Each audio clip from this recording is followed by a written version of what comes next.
খেলা দেখতে দেখতে বোরিং হয়ে গেছি, তো চিন্তা করলাম যে মুড়ি একটা পার্টি দেই। তো মুড়ির জন্য চানাচুর, কাঁচামরিচ, পেঁয়াজ টিয়াজ ইত্যাদি বাইটটা বুইটটা মশলা মশলা লইয়া একদম মুড়ির মশলা লইয়া চাবায় চোবায় মাগার একবার মুড়িটা বানানোর জন্য একবারে টেস্টি করে ফেলাইলাম। টেস্টি যদি না হয় তাহলে তো খেলা দেখতে দেখতে তো মুড়িটা খাইবার পারলাম না। এখন মনে করেন যে মুড়ি খাইতে হইব ঝাল লাগাইয়া বেশি করে কাঁচামরিচ দিয়া, তারপরে মুড়ি খাইতে হবো। সো মোটামুটি হয়ে গেছে সাদা মুড়িটা ডাইলা হাত দিয়ে লাড়াচাড়া দিয়ে একবারে মেশিনের মতো একটা কাউরা মাইরা একবারে মশলা মশলা দিয়া লাখায় একবারে জালে চিপটা ভেড়াই দিছি।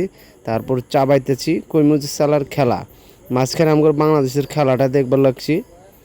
স্বাদ সেই স্বাদ হয়েছে মুড়ি। আসলে এই মুড়ি যদি না খাইতাম কালকে খেলাটা ঠিক মতো দেখবার পাইতাম না। যদিও বা কালকের খেলাটা হাট্টিমা টিম তারা মাঠে পারে ডিম, তাদের খাড়া দুটো শিং, এইরকম একটা খেলা হয়েছে। কচ্চবের লাগান খেলা, এরকম আশা করি নাই। চাইছিলাম যে আর সে ভালো আর খেলা হোক।